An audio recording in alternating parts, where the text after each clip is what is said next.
Your name, sir? Carl Tinsley. Thank you.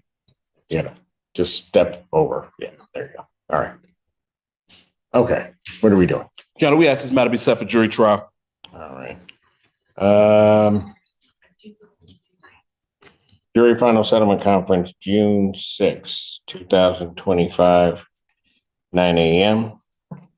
Jury selection, if necessary, June 9th, 2025 at 8:30. Both of those proceedings are in person.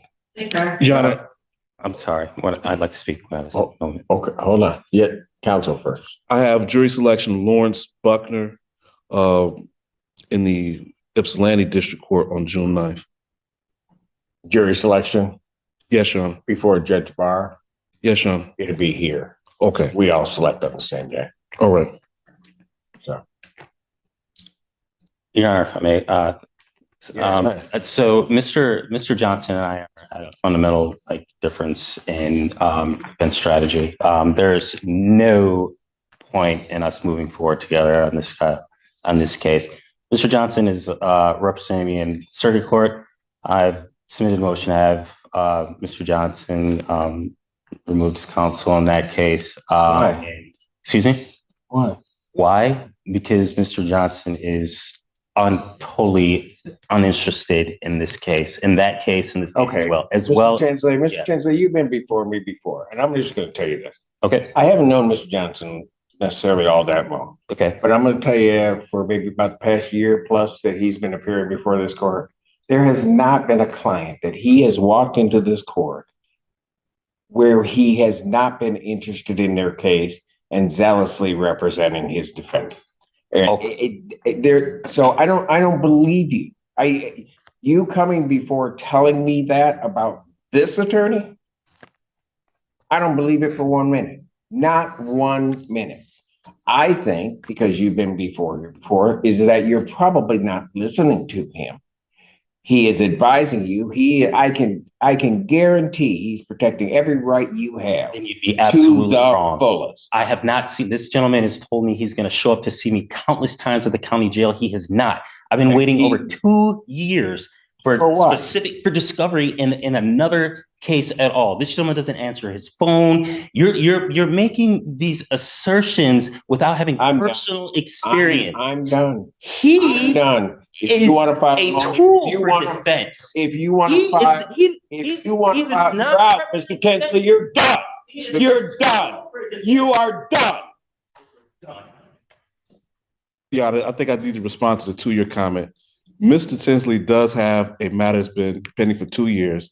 I'm the 4th attorney on that matter. I know. I have only been representing him since April.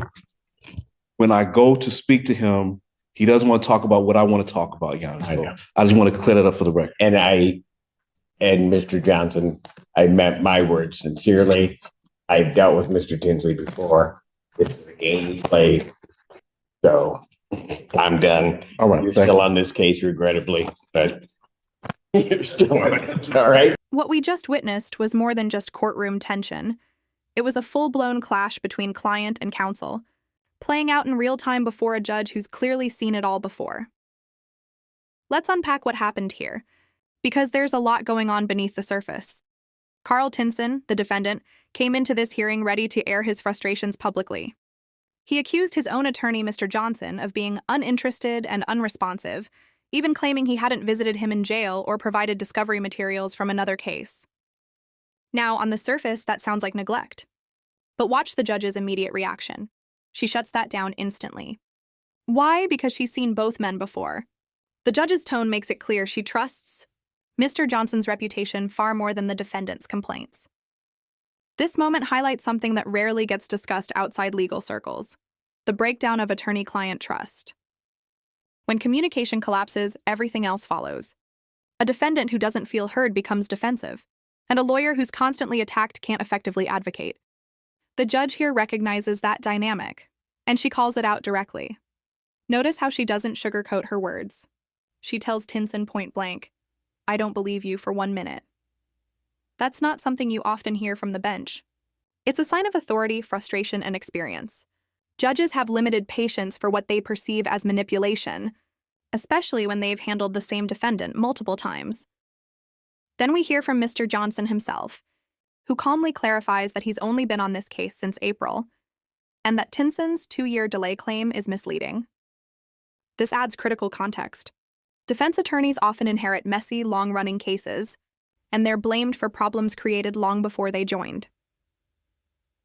The judge's closing remarks, calling Tinson's behavior a game he plays, underline what's really happening: a pattern of disruptive behavior designed to delay proceedings. Whether intentional or not, Tinson's outburst backfired.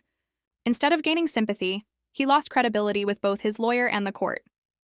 But here's the deeper question: should a defendant ever challenge their own attorney in open court? Some might say yes. Every defendant deserves to be heard if they truly feel mistreated. Others argue that the courtroom isn't the place for personal grievances. It's a place for procedure and respect. What do you think? Was Tinson justified in calling out his lawyer publicly, or did he cross the line by turning the hearing into a personal showdown? Drop your thoughts below, because this one sparks real debate. In the end, the judge refused to remove the attorney, meaning Mr. Johnson remains on the case, regrettably, as she puts it. It's a telling word. It shows how even the judge feels trapped by the situation. She can't simply swap lawyers every time a defendant is unhappy, or the system would grind to a halt. Instead, she reinforces order, closes the exchange, and moves to the next case without missing a beat. This scene is a perfect example of courtroom control in action. The judge balances fairness with firmness, and she does it all without raising her voice. If you found this case as shocking as we did, make sure to hit that like button, share your thoughts in the comments, and don't forget to subscribe for more jaw-dropping courtroom breakdowns. Because in courtrooms like this, the drama is real, the stakes are high, and the truth always comes out.